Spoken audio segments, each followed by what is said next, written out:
Welcome to Day One Patch, episode 54. Good stuff, I think. No one else says anything. I'm Ryan Johnson. Everyone laughing at me. That's Matt over there. Hello. Matt Lawrence, resident tech expert. Hello, Marty sir. Isaacs, Don't say my title. You don't get it. senior app editor. No, That's God. Marty Isaacs. And Adriano Petti, showrunner and producer. Part-time. Part-time, yeah. He's back with us after a little bit of a leave. So what have you been playing, Adriano, in the time you've been gone?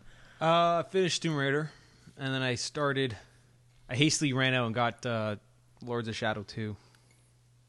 And you said you were disappointed. I am not enjoying that game. I heard it gets much better in the second half. Mm-hmm. Like, you have to kind of just chug through the first half. But it's just weird. How was the previous game to that one? You're talking about the first one or the Mirror of Fate? Whichever one came out before that. I don't follow that. Is that the integral franchise. Mirror of Fate. Okay. It was a 3DS exclusive side Okay, scroller. let's not choose that one. And then it came to the XBLA and PSN store Okay. as an HD remake. And I enjoyed that one better than this one so far. And you're a big fan of the Oh, I love Castlevania. Castlevania. But it's just weird because in this one it takes place. Because I can tell you right now, I don't even know the full story, but I can tell you what happened. In the first game, it had one of those after end sequences, though after credit scenes, and they wrote themselves into a corner. Like, it was a really well done scene. It was really cool. But just the way it ended, it's like now if they want to do a sequel, they have to take it in this direction. And that's kind of what they have to do with this. Is that not planned though? Do they not have a planned sequel? I don't think so. I don't think So they wrote themselves an opening for a sequel, but they kind of have to do it. Okay, I'll tell you what it is for the end of the first one. First one happens. He defeats the Lords of Shadows. He finds out he can't save his wife, but he can free her from the spell so she can die peacefully. Whatever. Goes to the credits, and then at the end, it comes back with one of your enemies from the game. He comes back into this church, this really old rustic church, and he finds your main character, Gabriel, and it is revealed that you are now Dracula. Okay. So at the end of the game, you're a good guy. You finished. You beat the forces of evil. You saved the day. You banished all evil, and then it literally cuts ahead, and now you're in this old castle. You're at the top of this tower, and now you're Dracula. And then, but the twist that happens before the end of this is you get tossed out a window. You're now in modern day. You're now in the modern day world. Like, you've lived for 2,000 years, and Wow. you're in the year 2000 something. Mm-hmm. And then the DLC for the first game explains why he's now Dracula. Like, it shows why he did it. So now this second game, half of it takes place in an old time, but it's like his memory, like it's fragments. And then the other half takes place in modern day. But you're Dracula and you've lost your power, so you're running around like you're a thug. Okay. And like you're getting tossed around by normal enemies, and nobody respects you.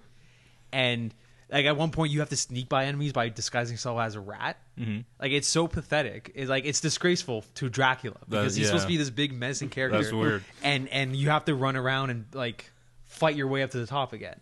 So what are kind of the reviews it's been receiving? It's been receiving positive reviews, and it is gameplay wise is a step up from what it was. Okay. Like, the mechanics handle a little bit better. It's a fun game it's a fun hack and slash game. But just story wise, like, I have no idea what the hell's going on. Which is really disappointing. Oh, well. And because in the middle game for the 3DS one, you don't play like Dracula, your main character for the other two games, he's the bad guy. Like, you don't play him as you virtually don't play him as all. And you're a la carte. And it's a much better game because he's very sinister and he's the final battle, and it's hyped up. Mm-hmm. And then you get to this game, and it's like all the strong character you saw in the previous game is now this dwindled down shithead who's just hiding in alleys and fighting thugs. It sounds kind of like a cool idea. I'm not sure if it was executed as well. The new modern day city is. Do you know what it's called? It's called Castlevania City. That's the actual name of the city. I shit you not. Because the castle was so massive. His castle was so massive over the last 1,000 years that it was going on for miles and miles and miles. That it just over the millennium, it just evolved into a modern day city. So now people live now like the city was the old castle. That's kind of cool, I guess. It's cool, but it's called Castlevania City. Like, that's the actual name of the city. Couldn't you have just left it as Castlevania? I guess so. I mean, even though like Castlevania is not like City of Castlevania. Yeah, like Even that sounds kind of better than Castlevania City. like when Sounds the too happy, actually. when the first Castlevania game came out, like the idea was that it wasn't called Castlevania Castle. It was just a menacing name. Yeah. Silent Hill makes sense for a town, but that's what I'm playing. I don't know. Even the name Silent Hill, I wouldn't go to that town, regardless of everything else about it. It just doesn't sound like a place you want to be. Would you go to Raccoon City? No, see, that's a nasty animal. Why would you name your city that? They're adorable. It sounds like a dirty city. Yeah. All right, senior app editor. What's your Stop what's calling me that. your game? I haven't been playing much, to be honest. I don't know if I talked Reviewing about... too many apps, right? Yeah, totally. I don't know if I talked about this last week, but I started Bully. You talk about that all the time, I think. How much you love Bully.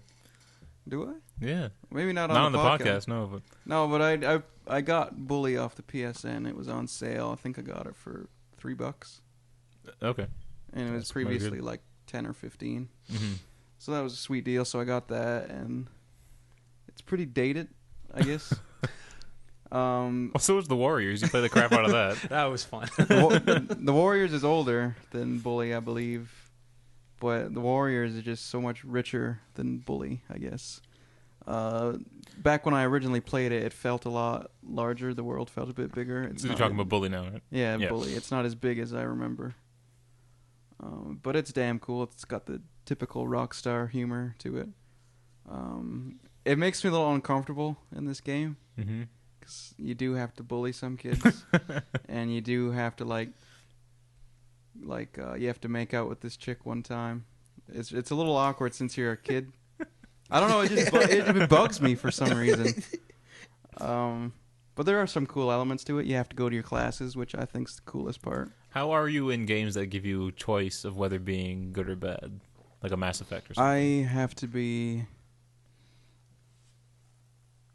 What you got a question? I think I know what you're trying to say, and I think I'm the same way. Go ahead, go for it. I would do whatever I would do if I were in that situation. Yeah. I don't like that it reveals things about myself. Mm-hmm. I realize that I wouldn't do something like that. That Yeah, I bothers think me. the biggest problem though with it's so black and white, the good or bad. Some games it's not so black and white. Yeah, but like Mass Effect's pretty black and white, I think. The Walking Dead is too. Because like when I play like Mass Effect, I just do everything good because that's how I want to play the game, not how I would actually make choices. I'd prefer to have it where I make choices, but since you get the Renegade or Paragon status, I want to get that Paragon status. So I do everything good and not do bad choices that I would actually make in real life. Did you play Grand Theft Auto 4? Yes. Did you that guy in the alleyway? Did you walk away or did you shoot him? What part was that? I don't remember that. Maybe like almost at the climax of the. Okay, I didn't get that far. Okay, never mind. Sorry. There are no indicators. There's nothing to say whether or not it's a good or wrong choice. It just says whatever you want to do in the situation. Well, see, that's kind of cool. I kind of like that. Because in The Last of Us, there's a part where I killed some people, but I didn't have to. But there's nothing telling me that I had to or not or didn't have to. There's one of those in Spec Ops: The Line Where was that? when the guy's underneath the truck and there's Oh. flames building up around Yeah. him, and he asks you to kill him. There's no prompt or anything. Yeah. And you only have one bullet in your gun. I can't remember what I chose. I He don't asks you to kill him, even though he just screwed you over. remember. And there's no real impact to it until at the end of the game, and it shows you what you did. Yeah. Um, That game's fantastic. Highly underrated. It's severely underrated. Go out and pick it up. It's probably like $20. But I want moral choices in games to have Impact. not necessarily Greater impact than impact, it does? but something to push me in the direction of being good or evil. Mm-hmm. If there can't just be the doing something evil just for the sake of doing it. I want there to be some sort of tie to it. Maybe there's advantage to it, or maybe I'm pushed against the wall and I have to do it. I mean, you know what? I think some games are like I said, it was too black and white. So sometimes I want to be mean, but they go a bit overboard when you choose the mean option. Yeah, and you're like, whoa, I didn't want to be that Yeah, big I didn't of a want to be dick. that mean. Like, Yeah. In Mass Effect, you just shoot somebody. yeah, there's that one guy who he accuses some guy of stealing his credit shit. Do you remember that part?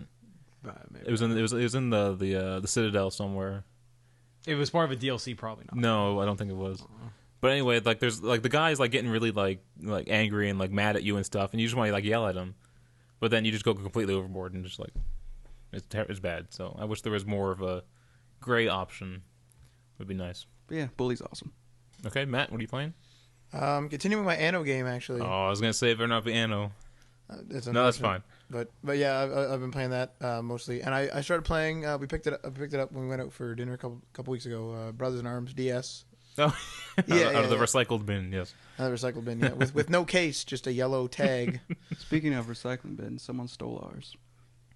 What the? That's a weird thing to Yeah, steal. that's it. I'm taking this blue bin. Like, Yeah. So how do you like it, Matt? very awkward to control. You have to move. So the second analog stick comes from you using the stylus on the bottom screen, and you're shooting with the left trigger, and you're using the circle pad thing to move. So it's kind of like, I don't know, it's weird, but it's all right.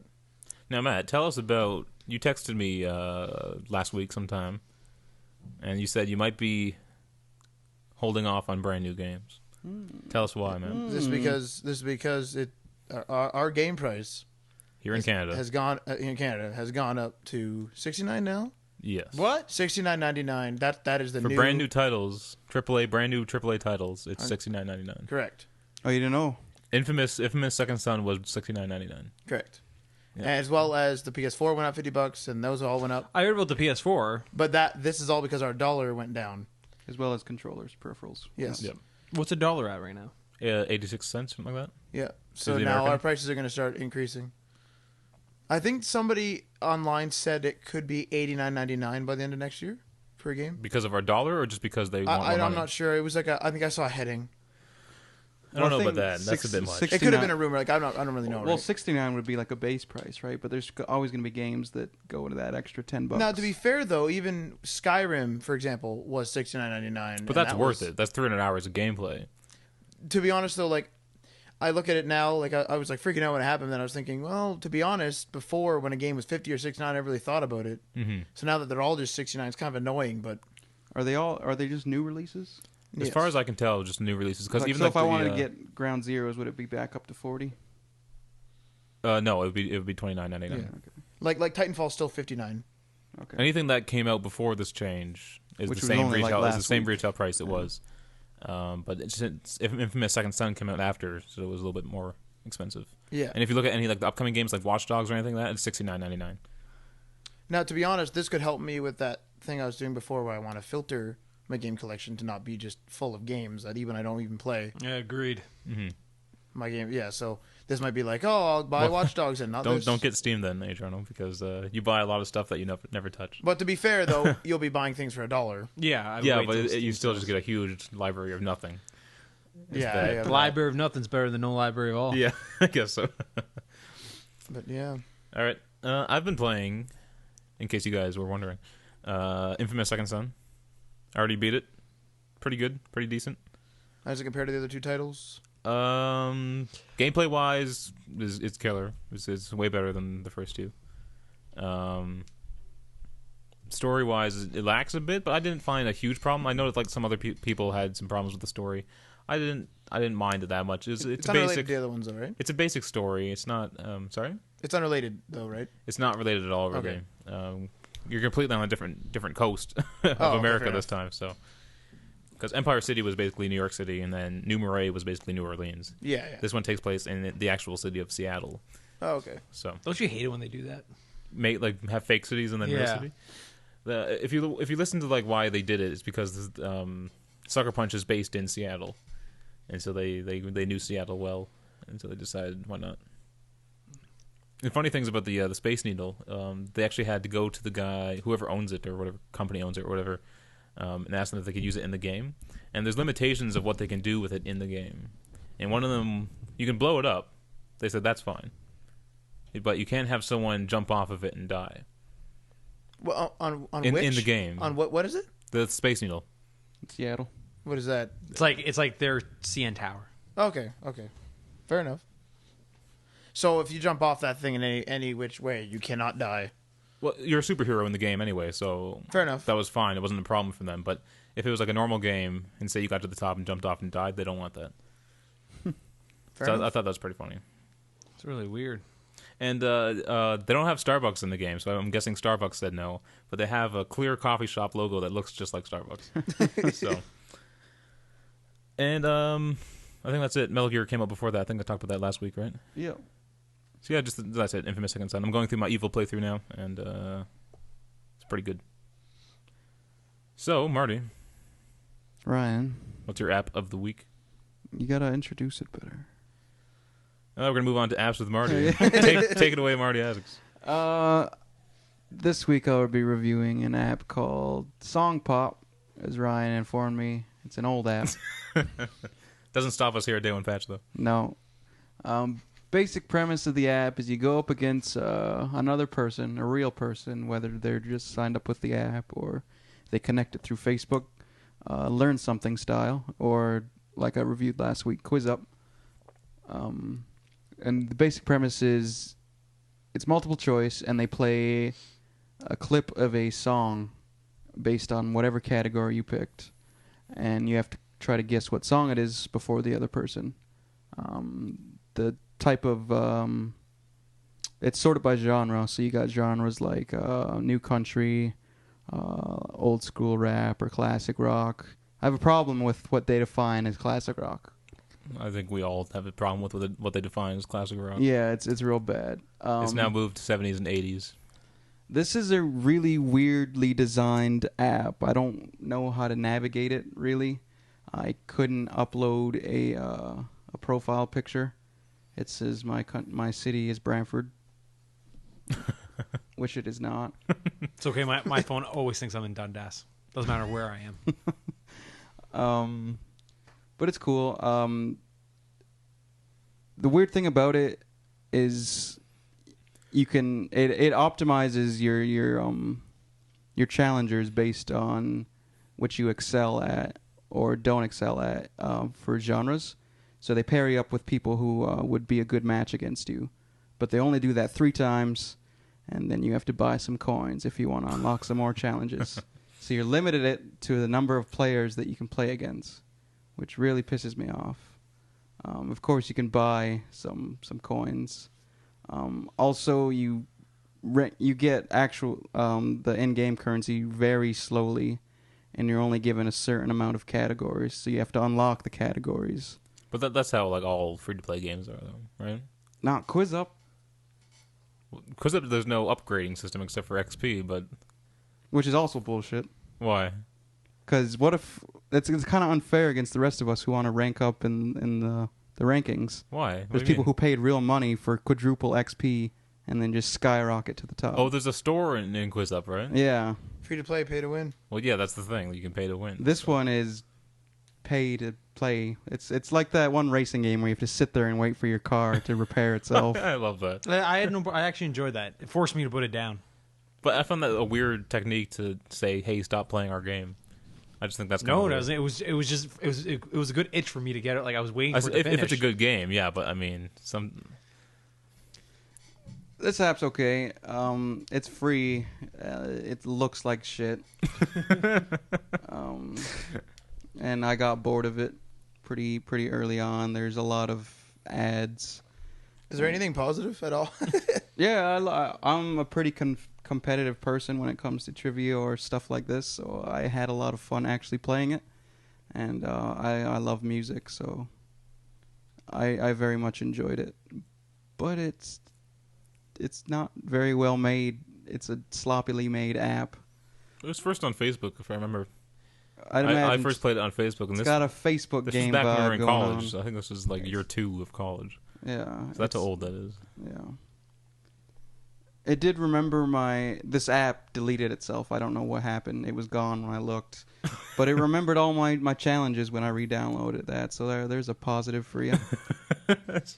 So it deletes itself, but your challenges are still there. I guess that's good. So there you go. It's Song Pop if you're a music fan.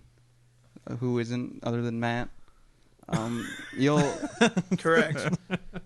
you'll enjoy this, and then you'll delete it, like I may have, or it will delete itself. or delete itself. It'll know. It'll sense that you don't like it, and it'll delete itself. So there you go, Song Pop. I recommend you go download Quiz Up. and not song pop.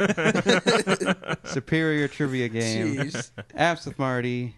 There it was. Don't get it. Thanks, Marty. Our first story of the week. A developer from the new Mass Effect game, Mass Effect 4, I guess that would be, said that games need to move beyond race and gender stereotypes.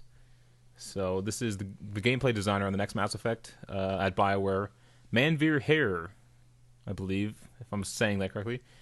He spoke a bit about this topic at GDC, which was the Game Developers Conference, which took place last week in San Francisco. And this is a little quote from him, from his speech he gave.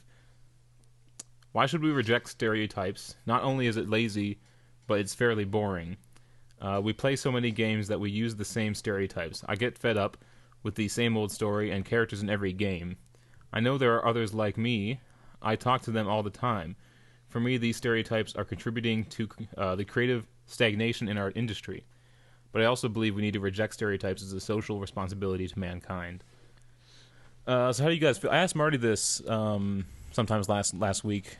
When you guys have a create a character option, how do you usually make your character look? As close as to me as possible. So you actually replicate yourself? I try to. It doesn't always work out. My Mass Effect character did not look anything like me. In fact, he ended up looking like Hank Hill from King of the Hill. That's a bad Commander Shepard to have. That's what my Mass. Wow. That's what my Shepard looked like. And you kept it the whole Oh time. yeah, Oh man. I got used to him. Marty? Long hair looks terrible in games, so I Mm-hmm. never go with my look. No, but skin color. What skin color do you choose? Oh, that's a good question. I pick a random skin color, I guess. I don't really choose one. I usually choose the hair first and then the skin color after. Mm-hmm. I kind of make my character look stupid, kind of goofy as possible. Okay. And then whatever skin color looks the goofiest with my hair or the clothes I'm wearing, I guess I go for. All right. Matt, what do you do? I usually try to fit my character to the game to make them fit into the game. I will To be say honest. your me looks exactly like you. The me looks like me, yeah. And then your avatar, if you took off the... The Rick Grimes suit. yeah, it looks just like you. Yeah. So stuff like that, this was represent me, I'll make. But in games, I usually just make whatever fits in with that game. And then, so more on the topic, how do you guys feel about, it's always the stereotypical male protagonist in games. You know, it's always kind of the same guy. It's always a white guy. Gruff voice. Yeah. How do you guys feel about that? I mean, it's kind of become a standard because of action movies. You know what I mean? So, I mean, it kind of got me kind of draw from that. It doesn't just apply to video games here. Most games that are, like you said, Well, yeah. action movies, it's always the I same suppose you're right. character. Most protagonists are usually, the lead character is usually a white male. Usually like Jason Statham in them, to be honest. And one of the parts, one of the bad parts about this is that they say that anything else doesn't sell, because the majority of players who play video games is that white male guy. Yeah, that's true. But now there's a huge growth in all the minorities, and even women. I think they even say 50% gamers are women now. So I think we should actually see more characters be a little more diverse. To be fair though, if there's a growth in women gamers, and our stereotypes have remained the same, then there's nothing no one should be offended. Why would Well, they? no, but why the would they women might want to play as a woman for once. To be fair, then that's why we have character customization, in my opinion. But not every game can have a character customization. No, but then Because you're trying to tell a story. Yeah, What they're saying is you should be able to tell a story and not just always have to use a white male protagonist. They don't. like There Tomb are- Raider. To be fair, you should be able to make whatever But game Tomb Raider you is one want. of the few games that actually sells with a female lead. Anything else doesn't really get No, touched. but kind of like Marty's point. Go ahead. And say You can make your game character whatever you want to be. Like, if you want him to be Marcus Phoenix, then go ahead. yeah. Well, Marcus Phoenix is A white dude. Hispanic, isn't he? I don't know, is I he? don't know. Isn't that Well, right? No, Or is Dom, he- Dom is. What Dom is? What Marty's saying though is if they want to make a white male character, they have the right to do that. Of course, we're not criticizing them for making a white male character if that's the story they're trying to tell. but we would like to see a growth in more diverse characters. You can have the same amount. Well, I'm not saying like create new games or anything, but just don't be afraid to create other race characters, other gender characters. Okay, but all right. Like I have like there are quite a few, I can think of some in the last generation console, which have kind of diverted. Like in Assassin's Creed 3, you have your native assassin. Assassin's Creed 3 Liberation, half white. Assassin's Creed 3 Liberation, you have a female assassin. Yeah. What's that other recent game that came out? You play as a female. Don't say "Remember Me." Bayonetta. It was not remember. I was gonna say Mirror's Edge, but that's not really recent. Was it Remember Me? That Neo Paris game. I think it was Neo Paris. Yeah. Yeah, they didn't sell well. Okay, why didn't it sell well? I didn't know Who about knows? the game. I don't know the mentioned it to data me. on it. I don't know why it didn't sell well. I bought it. Probably not because it's a female. Probably just because it's a shit game. Yeah, it played pretty bad. It was free on PlayStation Plus, so maybe it got a few more users. But To be honest, I think we just need to make it so that you just make the game that you want to make, and if gaming is too stereotypical for you, then exit. well, you Don't can't play just games. force people out like that. I mean, You're not forcing people out. You're not forcing people out, but you don't like it. Then like it's like I don't really like explosions in movies. Well, then don't watch movies. Yeah. That's it. Like you don't like it, don't do it. I don't like how cars use tires. Well, then don't use cars. There's, You know what I mean? there's plenty to go around, especially Yeah. for the females. Metroid, you can play Metroid. no one plays Nintendo consoles. Oh, you do. I did, unfortunately. So you're saying we don't need more diverse characters? No, I'm not saying we don't need them, but don't make them diverse for the sake of just saying we're making diverse characters. Yeah. We're not saying Do- that either, do- but we're saying don't do be it for the sake afraid. of the story. For instance, Assassin's Creed 3, they did a native character because it fit the story in which they were trying to tell. Prey was But we're another one like saying that too. we're saying don't be afraid to use those other characters. I don't think Sometimes they're the afraid. guys in the suits would come down and say, "We want a white male character because that's what sells. That's what our data shows that sells to the teenage players who play video games." To be fair, So sometimes they're restricted by the guys in suits. then that's it. Then that's kind of the reality of it, though, right? Would you say these white lead characters, the typical guy? I would say they're the most boring characters in those games too. Well, they're supposed to be boring. Yeah, they're usually You're like supposed to You're supposed to relate to them. You're supposed to paste yourself Yeah. in their shoes, I guess. If you look at all the main characters of like all the greatest movies of all time, the main character is the most boring character. Yeah, Luke's boring. Harry Potter's pretty boring. Frodo's boring. Neo. the Harry Potter thing is Neil's a whole boring. another deal. Hmm? I hate Harry Potter. Not the series, the guy. The character in the book was a lot better, right? Yeah. I don't like I might actually go back and reread those books. Daniel Radcliffe's. He's fine. I'm not criticizing him, but just the way he portrayed Harry Potter was not the greatest. So, and he was so short, it was awful. Yeah. Anyway, I would like to see some more female characters and characters of other race. That would be awesome. Play some Metroid. Don't do I think it it's great, but I agree with you guys that don't do it for just because just you to think do it. Yeah, as long as it's part of your vision, then do it. Right. All right. Moving on. EA will not be named the worst company in America for 2014. Is that what they said? No, Or is that's it- they lost to Time Warner Cable. Yes. Now I don't think this was like the final bracket, but I think they in the early brackets they lost to Time Warner Cable by a margin of 51.2% to 48.8%. Why is time? Okay, why is time? I understand why EA is on. I understand that. I don't agree with why EA is on that list. But why is Time Warner on that list? What are they People- notorious for? I don't know. Those are the American cable providers, right? Time Warner just bought another car company, so I think they almost have a monopoly now. They bought or Comcast bought Time Warner Cable, Oh, is that what happened? right? Is Comcast the big guys there? Comcast is pretty big. I don't know.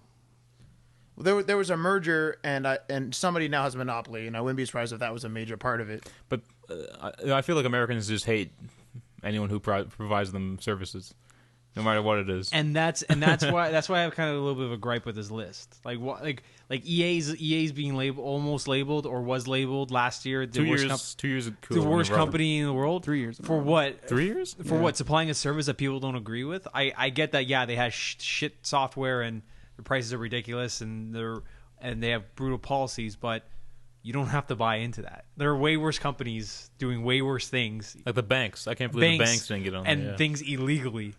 And EA's labeled it because you don't agree with their policies. To be fair, this list or this sort of unofficial competition is basically based on how bureaucratic your company is, right? So that's why the EA always kind of It's also the trolls voting on it. Yeah. Yeah. It's not a That's true. public... People just don't like them because of what they're doing, which is fine. You don't have to like a company.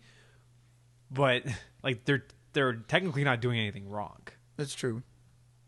And EA seems to be shaping up, I think. At least in the long run. They're Titanfall went off without a hitch. they're shaping up, Except but the 360 one got delayed again. Did Well, it that's really? they're thinking that might be because they're trying to get more people to upgrade to Xbox One. It's not launching this month anymore. No, early April now. Really early, like first week of April, something like that. April 1st. to be fair, I'm actually scared of buying Titanfall because of that. Because of EA in general. It's been good for people who have it. I've heard no But complaints. for how long will the servers be good? How long will they keep the servers up? As long as people play it. They'll Once probably you- keep it up well into Titanfall 2. When you're done playing it, then it'll be long after that when they turn the servers off. Yeah. So you That's don't have fair. to worry. And yeah, well after the second one comes out, they'll keep it up for maybe Yeah. like 5 years. I'm actually because I'm trying to figure out if I should just wait out for the Xbox One or get it for 360. I might just get it for 360. Because there's I think you should wait for the Xbox One so you can play with Ryan Johnson. Well, with these recent people doing this data scan thing, it's pretty scary. how many Xbox Ones have been sold to date? Last numbers I heard was like what 3 million, Yeah, I how was gonna many say 360s have been sold to date? 80 million. 80 million. I'll go with 360. I think there's a bigger player pool there. You're gonna be fighting against all the hardcore people who upgrade to Xbox Ones too. They'll be like the true diehards who are like. Is there cross-platform play? I don't think so. I don't know though. We won't know yet, right? I know PC is separate from Xbox One. I think. So Yeah, I think I'm just sure. gonna get the Xbox One version.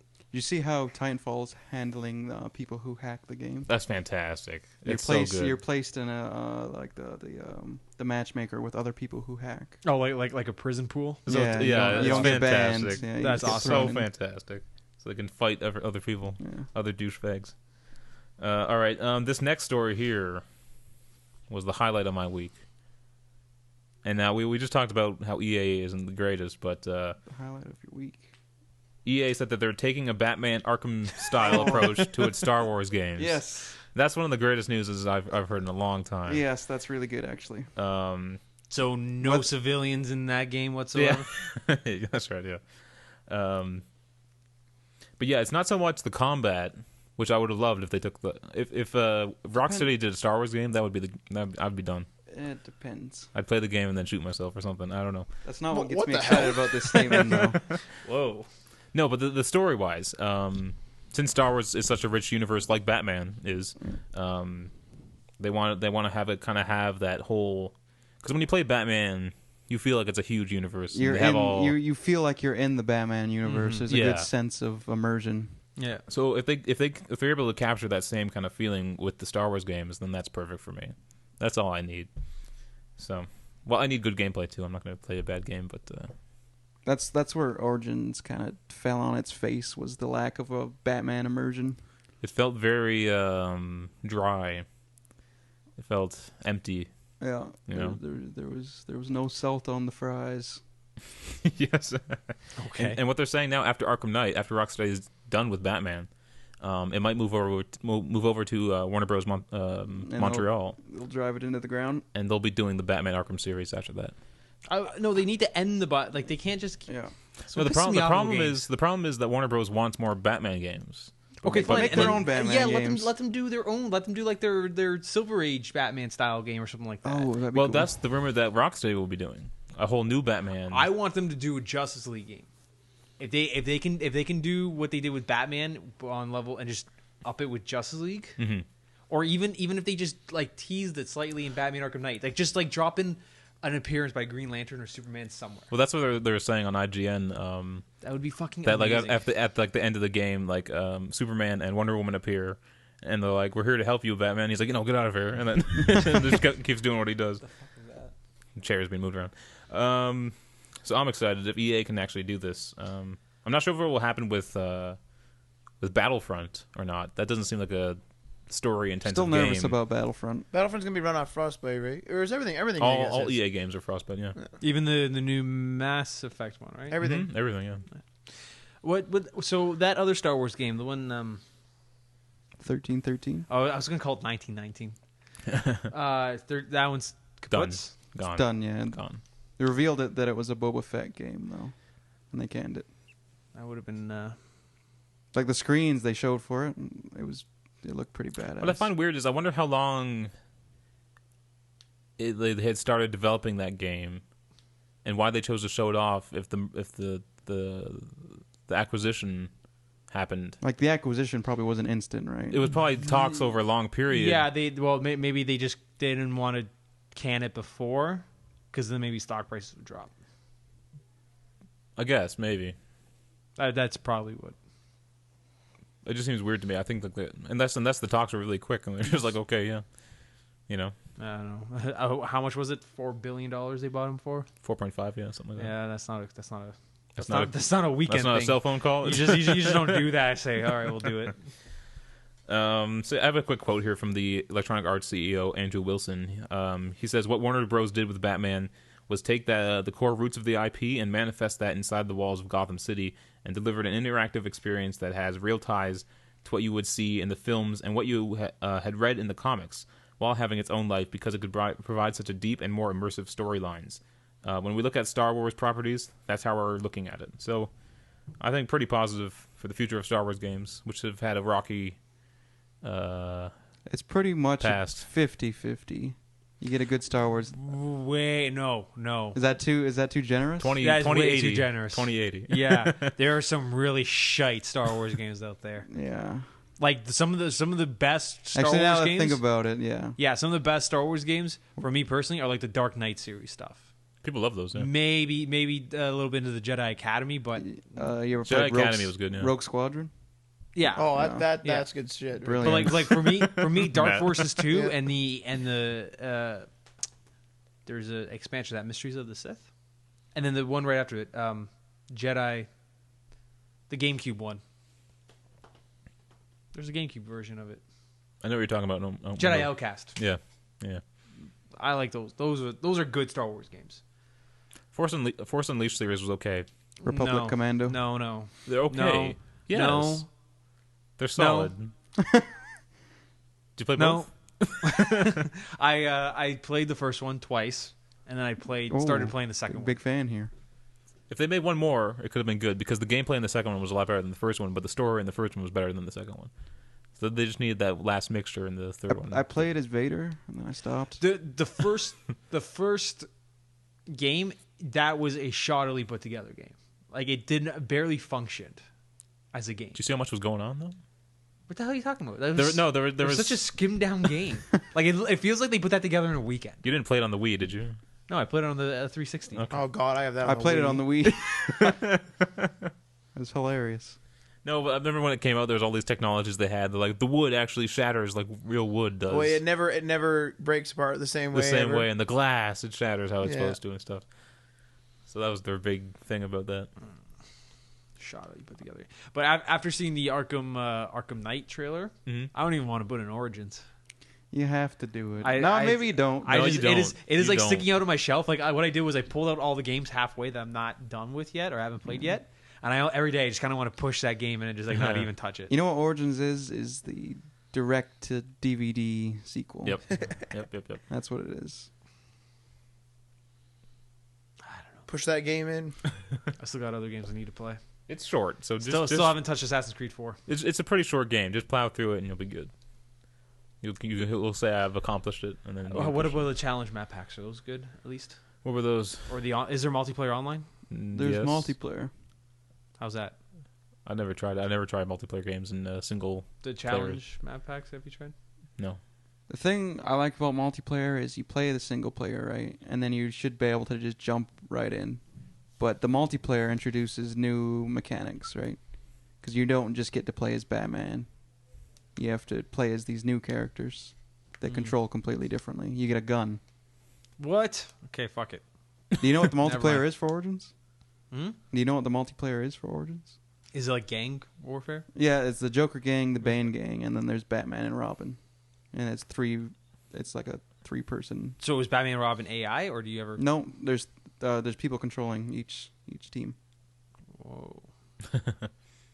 Sounds in theory, cool. that's cool. Yep. Yeah. All right, what's next? Watchdog developer says PS4 is so powerful that it gave us a chance to dream. Isn't that great? That's kind of nice. So this comes from the Watch Dogs animator. Xbox One gave us nightmares. Yeah. Watch Dogs animation director Colin Graham. This is a quote from him. PS4 has really given us the platform to build a new type of game. It gave us a chance to dream. From an animation point of view, we're always running out of memory, especially when you start developing towards the end of a console generation. So PS4 allowed things like reduced animation compression and more variety in civilians. From my point of view, it's a bit like working with an unlimited budget because we can't fill the memory budget on PS4. It's a really nice piece of hardware he finished. That's good.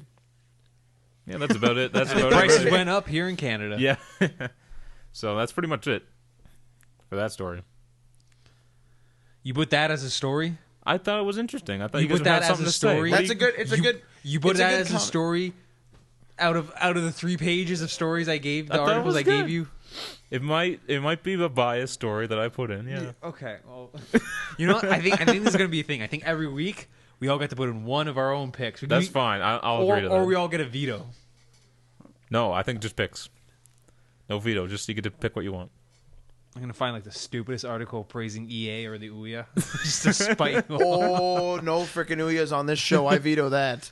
I think the Ouya is going to be dead by the end of the year. You don't need a next gen system. You just need the Ouya.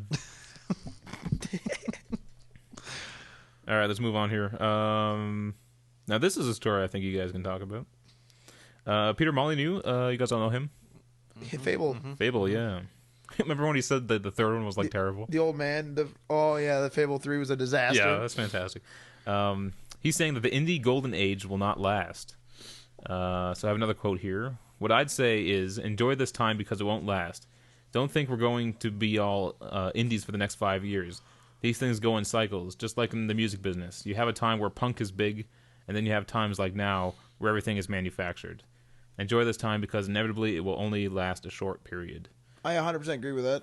Yeah, I think I agree, that makes too. sense to me. I think we're all hyped on the indies right now. I'm already backed out of it. 'Cause Yeah. I was at a point on Steam where I was like, every single game I'm playing right now is early access. I'm not playing a game. I'm playing betas, and that's all I'm playing. So I was like, nope, that's it. So if anytime someone's like, you got to check this out, I'm like, is it an indie developer? Yep. All right, I'm out. Because I know it's not done. I know it's early access every single time. For me though, when it comes to like fads or things, I'm always late to them. So like for me, I'm just starting to get into indie stuff. To be fair, that's and then, good for you. And then I'll be doing it a little after the fad dies. That's good because then it'll be out of early access then, right? Well, for me, there's also with me and that though, it's always bad though because when it comes to like social apps, it always takes me a long time to get into a social app, and then like people gone. move on by the time I get into it. So Damn it. I know you're like you should have added me on Quiz Up. I'm like I'm kind of not playing Quiz Up anymore. I'm like I did it anyway though. man, but we on you whooped my ass in the on Batman set trivia. on set while they were filming in the basement. That's all we were doing. Like the producer, the first assistant director, second assistant director, and me and the editor. Like we're just upstairs in the living room. That's all we were playing while they were downstairs, like just working away at shots and doing a movie. We're just wasting time on that. So I think what kind of happened is there was too much AAA action in last generation. People got overloaded, and then here's a fresh wave of indie stuff, and so it was kind of refreshing, right?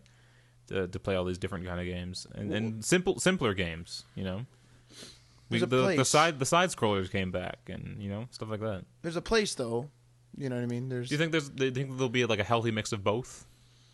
Yes, because I think that Can indie both developers exist? pay, like they don't make a big title, if you will, but they pay close attention to an area.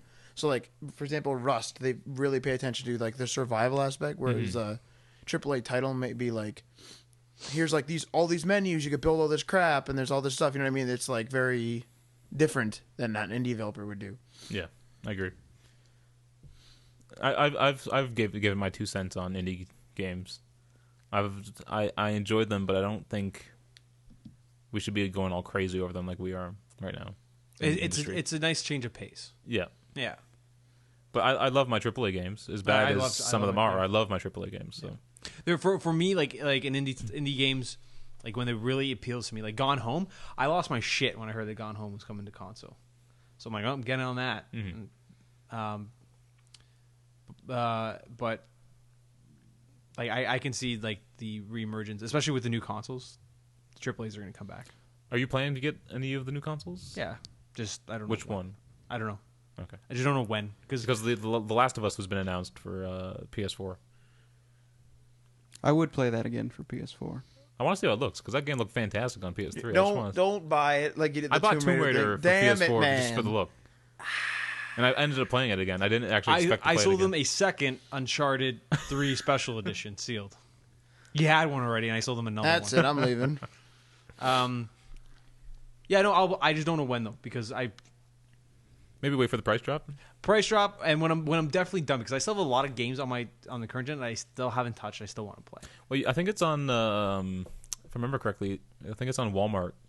You can get the Xbox One with Titanfall, and I think a year of gold for the original retail price.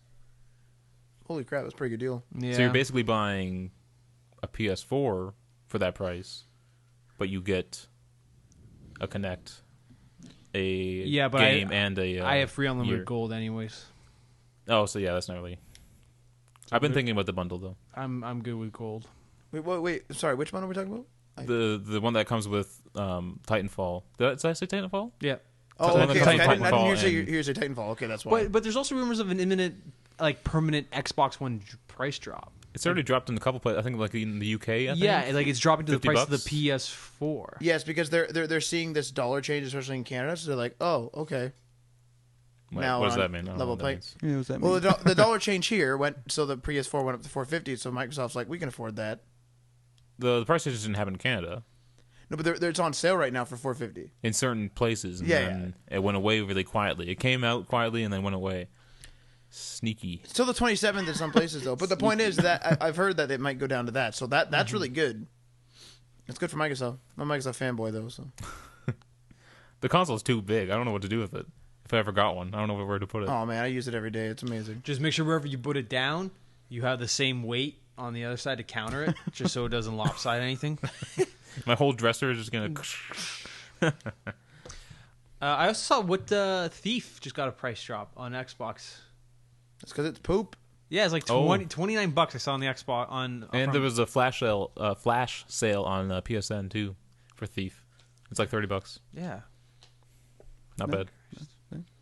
I think that's a title that if I play it, I'll wait till it goes down to like $5. Yeah, same here. and even me, I'd still rather pay full retail and have a disc than have a digital. I'd rather discount. play it at someone else's house. I think not buy it. if my internet was faster and if I had a bigger hard drive, I would go all digital. But as of right now, Yeah, you can't go all digital I this have gen. neither of those. So To be 100% honest, though, the problem is with all these massive patches, and then as we see with people complaining about Titanfall using so much data to use the cloud services, I mean, I'm afraid that like our infrastructure is not going to be able to handle it in general. well, the weird thing about Titanfall was the size was of the actual install was so large because they were using uncompressed sound data. What? It was completely uncompressed. I'm going to be. I'm going and to they be. had like 100%. all languages. Yeah, you download every language. I was about to say 100% honest here. We should not download language packs. You should download. Why is the them. audio uncompressed? Do they want something like super Sound high better. fidelity? Like, Sounds better. For that Dolby 7.1 surround sound? but is that worth the cost of hard drive space?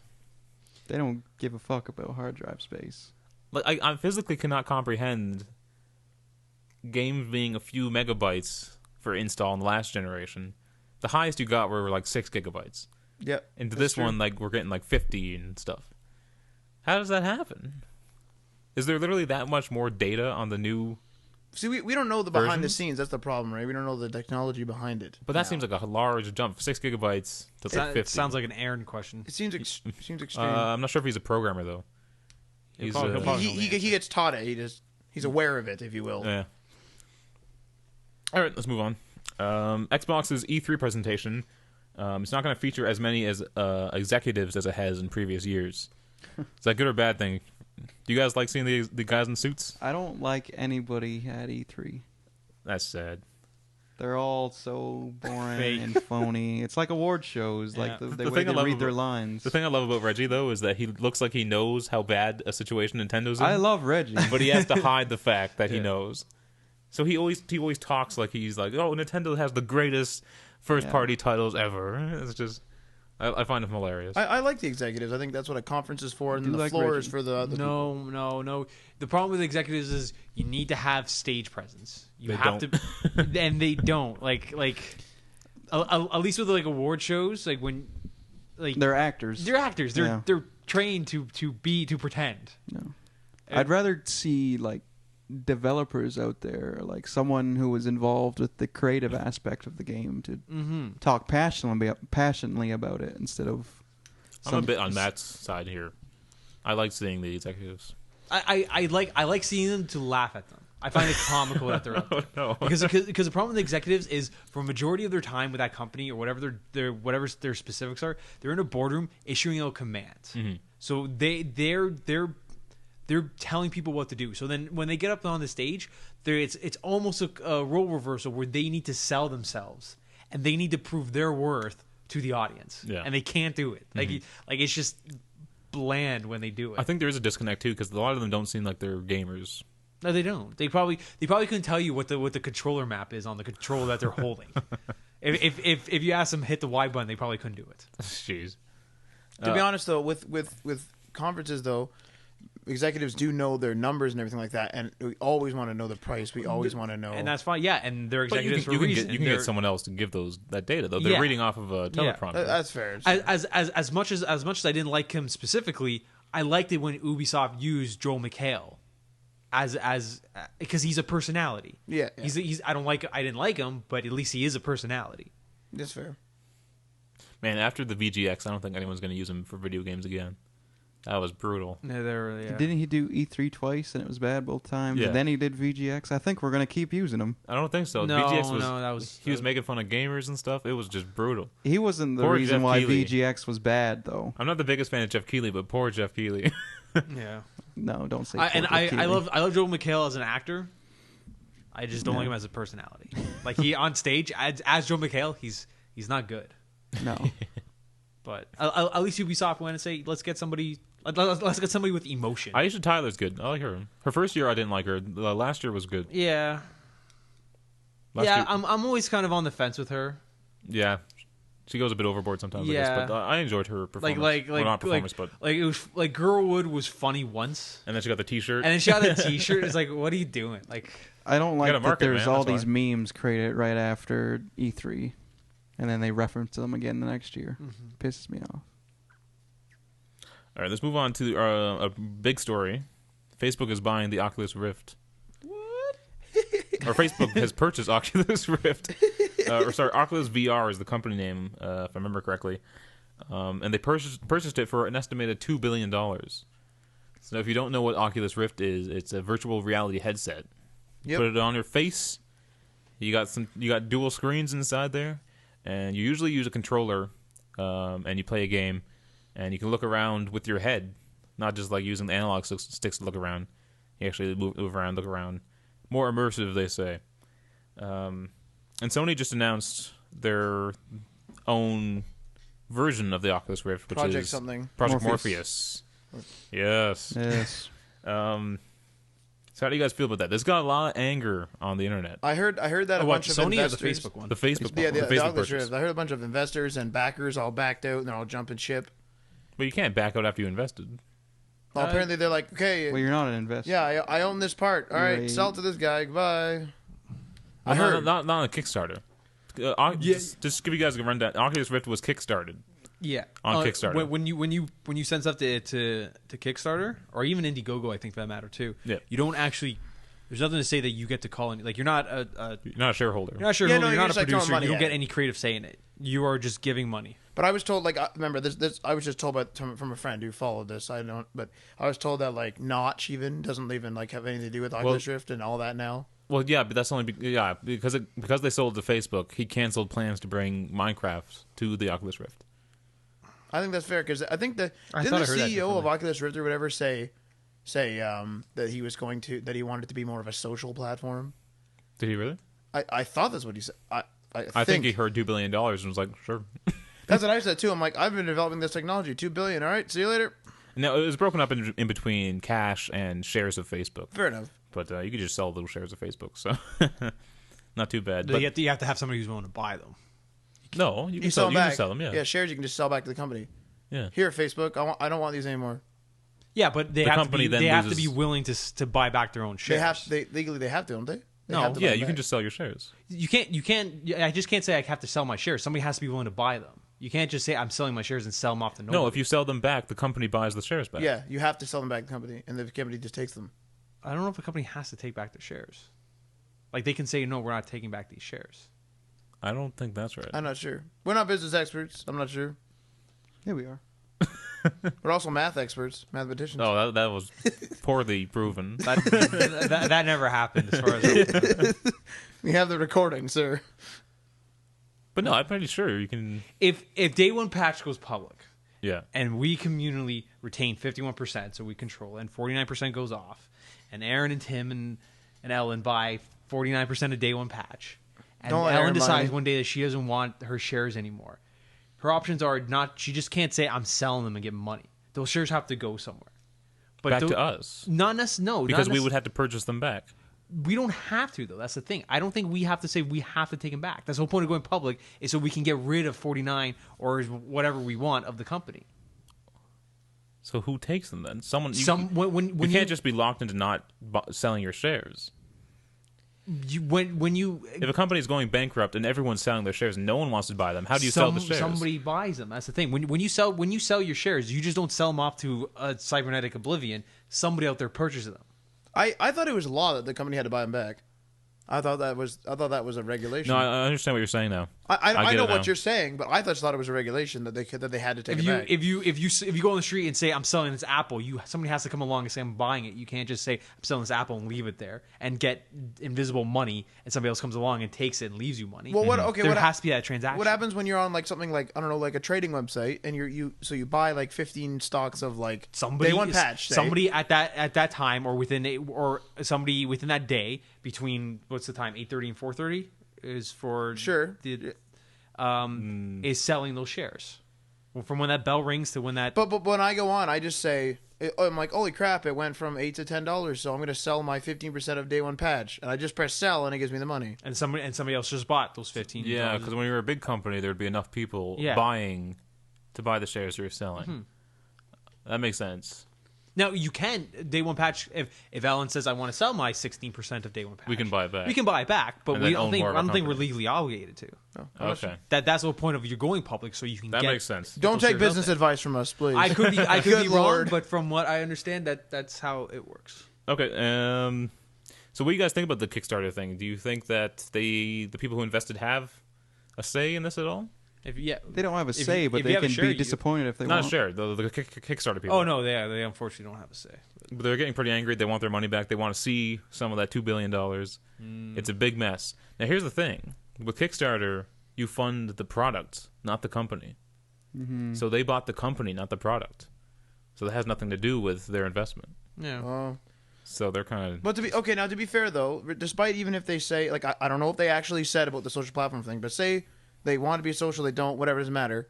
To be honest, you can't really make, in my opinion, the Oculus Rift more like a Facebook thing. They could be doing something as simple as, you know how like mobile games can sync over Facebook, like it can cloud save. I don't know what people are really scared about. What Facebook's going to do. And Maybe Facebook I've wants heard, a product now. I've read through the comments. People are like, "Oh, I'm going to see ads everywhere. I'm going to be playing Farmville on my Oculus Rift." I don't think that's going to happen. No, you know what it's probably going to be? It might be annoying, but it's probably going to be like you're playing like, I don't know, Crisis or something, and it's going to be like, you got this achievement you want to share with your friends. And then maybe it's going to sync that save. Maybe Facebook wants hardware now. They want to expand, right? Well, I think they see money in virtual reality, and clearly Sony does too. Yeah. And not just in gaming. They see this as a technical object, not just a gaming object. Yeah. Yeah. Like what are you going to do? Like what am I going to do? Say like, "Oh, Ryan posted this video. I'm going to like live a life in the day of Ryan and click my button and just sit there and live." They're gonna reboot Facebook. It's gonna be Yeah, because Facebook's not doing Face too well. Room, and you're gonna sit in virtual Face reality. Room. You're gonna walk around on other people's pages. That's not too bad. I wouldn't mind that. I don't know if you guys remember, but when was like 2 E3s ago. They're talking about the Kinect, and you could sit there with your avatars, and everyone's avatar would be sitting like at like a campground, and you could like talk to each other. Holy crap! Do you remember that? Does that exist? I don't know what happened to it, but I remember seeing that on the presentation. Remember Milo? There's a lot of presentations that show things you'll never see again. It's in the same again. graveyard with Milo. They're in the same plot. I guess the that's extend a where screen that thing is. too, right? As well. The what? Expand a screen was that in Illumiroom? Illumiroom, that's it. Expand well, the screen. Well, that was just announced, wasn't it? No, that was like a long time last ago. year. Yeah, last year. Like right after E3 or something like that? Yeah. It was Is that also in the graveyard? Probably. It was more of like a pet project for Microsoft. I don't think it was going to go anywhere. Remember the scanning things with the Kinect? Yeah. They showed like you scan your skateboard and then you use it in the game. Yeah. That never happened. That was the first Kinect too. That happened. It was that game that Doc Brown showed off in the commercials. What's the guy who played Doc Brown? Christopher Lloyd. Christopher Lloyd. Marty. Yeah. All right. That's last story. GameStop offering extra in-store credit to fight off Walmart. We covered this a couple weeks ago, I think it was. Walmart is now accepting used games. Wasn't that just announced though? How was that covered a couple weeks ago? We talked about this last week. Last week. Remember when GameStop's like stock went down because Walmart, the big store titan, decided to take in used games. So I guess GameStop's now offering extra in-store credit. So I don't really like the whole used games business anyway. I don't support it at all. Well, I don't know. With if these game prices are going up to Yeah, I'm 69 going- and 79, more, yeah. then I'm going to start doing that. Yep. I like my new games too. I like peeling that plastic off myself, but I just don't like the fact that this disc was in someone else's house, and the case is all garbage, and I don't like that. now if you go to those major retailers like Walmart or GameStop, like they're cleaned up. They're not. Yeah, like Walmart actually sends their game out to some place that cleans it up and then sends it back. So, yeah. All right, Marty, surprise us with our philosophical corner. Philosophical Corner. Okay.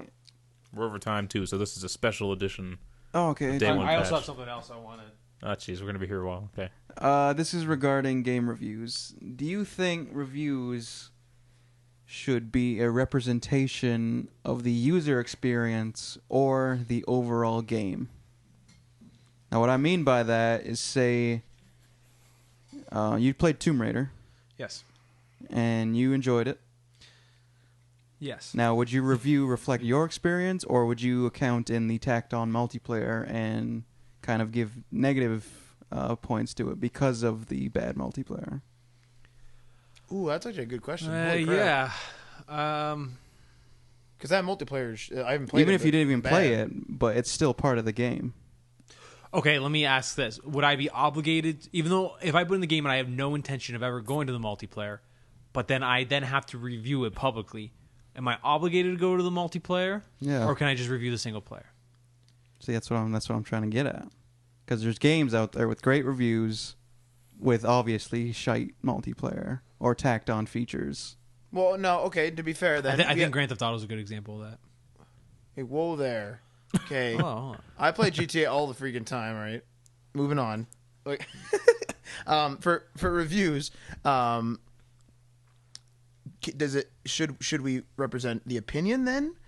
Because at the opinion level, then say we're going to use Adriano's scenario, I suppose. He would just say it was a great game, like, I don't know, 9 out of 10 or whatever, because he loved.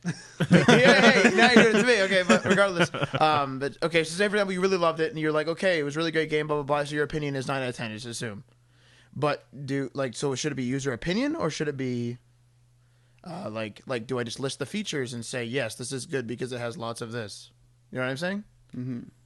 So pretty much what Marty said. Yeah. I'm a bit confused. I gotta be You know what honest. I mean by my I get question, what he's though? saying. I thought what I thought you were going for was, do you think reviews should be taken as just the opinion of the reviewer? That's not what you're asking, right? No, I'm saying, like, can certain aspects be omitted because you didn't even... Okay. I think it can if it is established immediately in whatever method of reviewing you're doing. Okay. So as a established, if you are an established game reviewer or game critic and you have a massive following, if you say early on, like immediately before you start your review, whether it's written or audible or video, if you say I did not play the multiplayer, or I only played up to the 72% of the story, then I think you can get away with it. Because like with for example, Grand Theft Auto, it was given like positive reviews in the 9.2s, like in the 90%. Yep. When he first came out, Yep. and then it went through a little bit of hiccups when the online came out. So now, should it be re-reviewed and should it be given as a whole package? Because that now Grand Theft Auto Online is part of Grand Theft Auto. Mm-hmm. So should now that score be dwindled down because there were problems with Grand Theft Auto Online? Oh, that's actually a fair assessment. Or should you just say, Wait, or you should just keep Grand Theft Auto single player separate as its own review? can we take the multiplayer out of this? Can it not even be part of the equation? Because like you could do separate reviews for the single player or the multiplayer, but what if there's something that's in the single player that doesn't have to be there, but brings the overall score down if you were to include it in the review? So something like DLC or something. Or like, let's take Infamous, which I just played. There's like bonus stuff they added. I was telling you about it. How you go online and like you create an account on this website they made, and you can do extra missions on there, and then it saves to your game, and then you can continue on in the game. You don't need to do that, but let's say that was bad, even though it was awesome. Let's say it was bad. Does that bring down the review score? You don't have to do it. It's optional. It's not part of the story. But does that bring down the performance of the single player? Should we do a score? Should we just list features? Scores I have a problem with sometimes. Like maybe like a pro con system with just like some statements, and then video if it's a video review or whatever. Right? Yeah. Or like with scoring, I don't have a problem with scoring again if it's done right, but like IGN scoring system is fucking shite. It's shite. It is so stupid. To be honest, actually, reviews on the run. I'm going to pull that in here. Reviews on the run. I really like their. They do it right. They do it perfect. I love it. The thing I like about their reviews are it's the reviewer's review. It's not a representation of reviews on the run's rating. Correct. They have multiple reviewers for multiple games, in fact. Yeah, and it'll say like John gives this game up like a 5, and Victor gives this guy like a whatever score it is. But the old days, they used to do the pros and cons too. You remember that? Yep. What's good about this? What's bad about this? This is Vic's. This is Tommy's rating. So then, like, because sometimes I would look at a game and be like, they give it a 4, but I really like those pros, and I would like the game because of that. I like my scores because it gives me something to talk about. I don't necessarily think it's a good representation of the game, though. But I think if there was just a pro and con system, I think that's a better way of reviewing it. Because then you can weigh it yourself. Exactly. These are the pros and cons as the opinion to the reviewer. You can take a look at that and then say, like you said, maybe you like the cons or whatever. Yeah. So you go play the game. Exactly. Yeah. Like there's been times where I'm like, they didn't like how it was cartoony, but maybe I like cartoony games. Yeah. But there is still a place for numbers if it's labeled as this is Victor Lucas's score on this game, for example. Mm-hmm. But let's take Skyrim. Say a side quest is bad. Should that reflect the entire game? Was it shipped on disc? Yes. Yes. Okay. So so all side quests bad should be counted with the good. If it was shippable, if it was sent out with that, I think it should be accounted as the game. Your online little add-ons, I would say no, because then again, not every system is going to be connected to the internet. So how would it download that information? I think there should be separate reviews. Yeah. For online. Yeah. Then you have like different editions. Like people complain about the Season 2 Borderlands DLC because it's not worth it. So you have like Borderlands, and you have Borderlands the Game of the Year edition, which have all the DLC in it. Mm-hmm. Now does that make the second, like the Game of the Year edition, better or worse because it has more content, or because it has more content that was arguably bad? Mm-hmm. Is it then now a different game, or is it? Well, you talked about IGN's scores. They've actually announced that they will be altering some older scores because the game has changed over the course of its life. So, like, say a game shipped with a bunch of bugs, like let's say Battlefield, and they reviewed that game based on how the day one copy shipped, and they reviewed it based on those bugs. But then they fixed it; they're going to update their score. How do you guys feel about that? I don't agree with that because.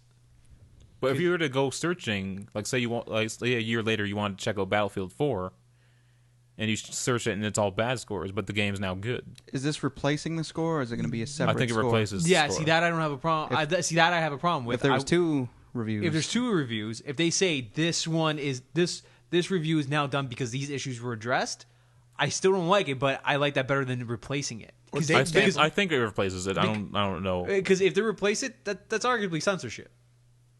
Because they're even though they're doing it to themselves, now you're hiding what was then false with the game. But the game as it stands now has been corrected. What? So it doesn't matter to anyone who's now going to purchase or look up the review of the game. How do they correct those games? They patch up the bugs. Okay, so if you have a system that doesn't have internet, You can't download it. You can't download it. Okay. Yeah, I suppose. So you're screwed. So you shouldn't have bought that game if you saw the old score. And sometimes patches, like for instance, Lords of Shadow 2, I downloaded, I put in today for the first time in 5 days. There was a patch. Immediately, I had a glitch. Like I had this on this game breaking glitch. I had to reset my system. So it's just as long as I don't know. It's just. Now I'll give you an example. The one score they did update was, I think it was Minecraft. I'm not sure if it was Minecraft or Minecraft Pocket Edition. It was one of them, but the early Minecraft had a lot fewer features. Now, this wasn't glitches or anything. These are like additional features they added through updates. How do you feel about changing the score for that? If it's additional features, fine. But again, they should be designated. Yeah, Because they Minecraft can't- is ridiculous they're- now. Yeah. Yeah. Like there's so many changes, it's almost like a different game. Yeah. It needs to be established that these are Now, different. to be clear, I don't know if it does replace the score. Or yeah. like if you go to the score of Minecraft, if they have like the old one listed there still, just to show you what it used to be. I don't know. Because just the fact that they have gone, that the game is getting a new score because it's irrevocably different, that is something, that says something right there. Something good or something bad. That depends on what you make of it. But for me, if Battlefront is getting Battlefield is getting a new score, like that's not good. Because they're shipping a game that has known problems on it, and they're saying we'll fix it later. That's not like That's not good, no. 2 generations ago on the Xbox and PS2. That would never fly. That would be unacceptable.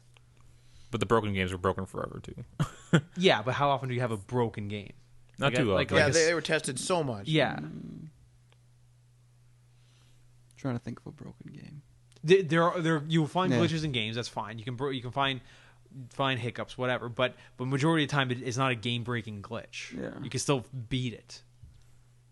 And then in the old days when there was a game breaking glitch, they had creative ways of going around it, like Donkey Kong on N64. The Rumble Pack had the patch in which fixed it. I remember getting stuck in things a lot.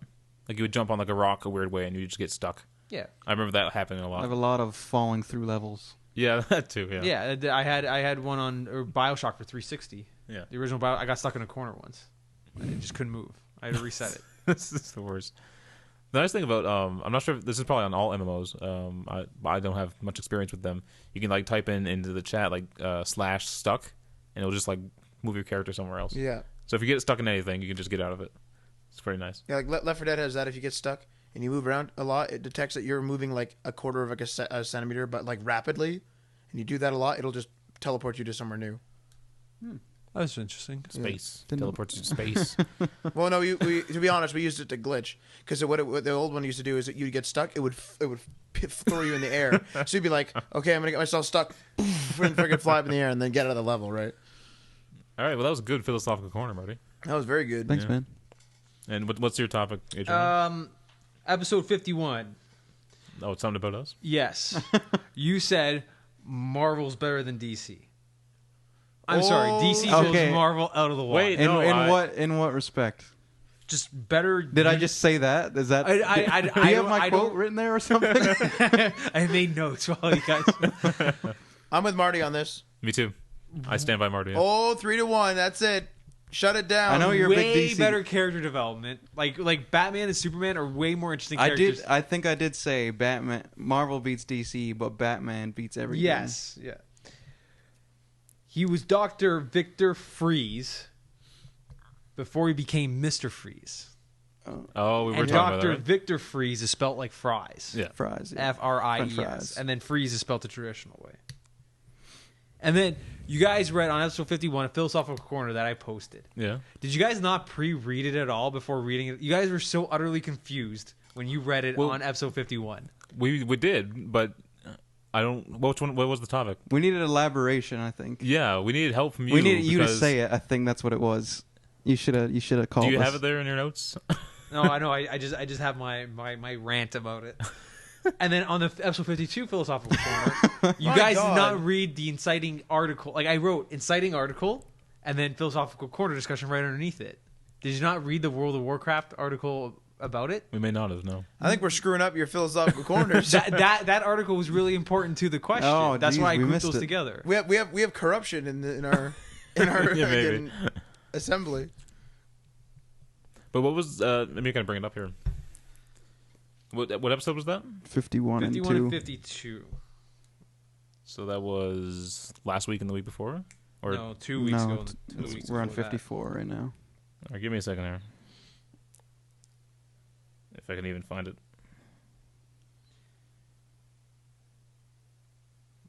There it is. Okay.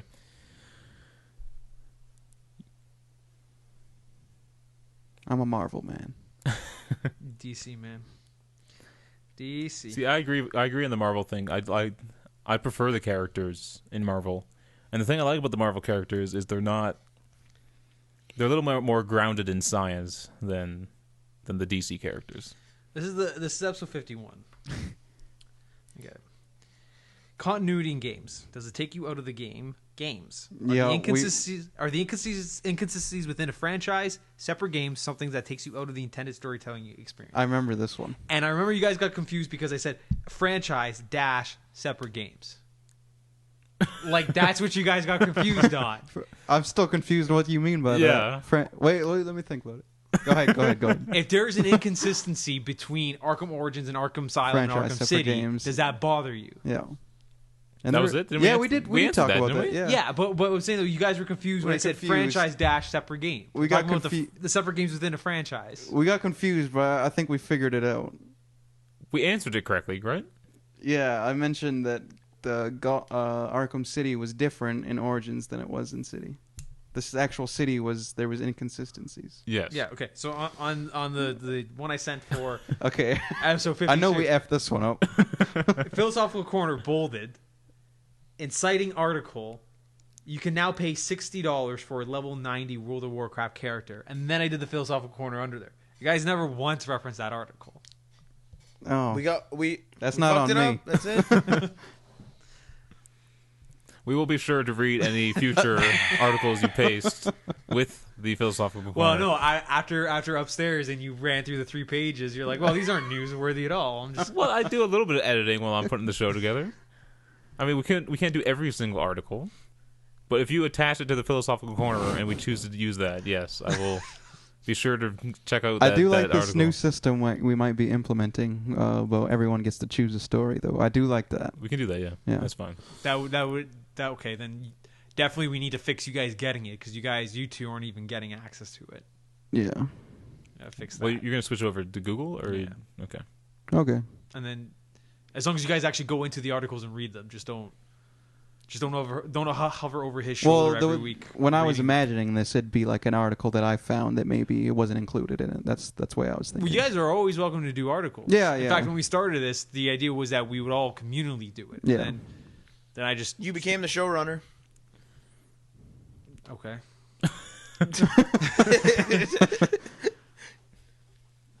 Anyway, that was my little mini rant. For Okay. 51 and Thank you 52. for that. DC's still better than Made me Marvel. feel real good, Adriano. Thank you. So yeah, this has been Day One Patch. I do like the shallowness of Marvel characters, though, if that makes any sense. They're so superficial. Yeah, I don't mind that. I like Spider-Man. That's it. Oh, I hate Spider. Spider-Man is such a little. Peter Parker is such a little whiny bitch. He Doesn't is a matter whiny what bitch. iteration I from what understand. era he is in. He's like one of the most annoying characters. I don't know, man. It's all right. I don't mind Spider-Man. Not my favorite, but I can't get into DC at all. What? I don't connect with their I characters like Justice whatsoever. League though. I think I like. They're Justice so random. What do you mean they're so? What's random about them? They're not grounded in science, which I really don't like. Really? Yes. Really? They're And so- and Marvel they're is? A little more, yeah. all their characters could possibly actually happen. Spider-Man. Mr. Fantastic. I was gonna say the Yes. elastic person. I forget It's his science name. experiment gone wrong. Yeah, that's okay with me. But a space alien That's a lot that of just Marvel's characters, though. shoots lasers out of its eyes, it doesn't make sense to me. He can fly with no thrust whatsoever. DC is a lot more fantasy based. Yes. He's a science guy. That's Ryan, though. He's a science guy. I do like Lantern. I love Green Lantern. Yeah. Just Marvel seems a little more possible than DC. I don't mind DC. It's just Just a portal to another world. yeah, Thor and his hammer. yeah, that's fun. He's the only one that can lift it. That's fun too. Yeah, That's science. That's grounded in science. That's not supernatural. that at all. one's not so much. Although Okay. the hammer was created inside like a neutron star or something like that, and that's why it's not actually heavy, right? That I hear the hammer is as light as a feather, but only Thor Thor. can lift it. What the heck? Oh, and what is the reasoning for that? I have no idea. magic. He's a god, to be fair. Science, right there. Okay, that was a day one patch. Was it? I think so. Yeah. I don't know what just happened in the last 21 minutes. Yeah. So if you like this episode, please hit that subscribe button on the YouTube. Like us on Facebook. Follow us on Twitter. And comment on episode 50. No, That's a lost cause. Yeah. Bury that down with Milo and all the other Xbox stuff. All right, we'll see you guys next week. Peace. Thank you, Rant. Michael Bay sucks.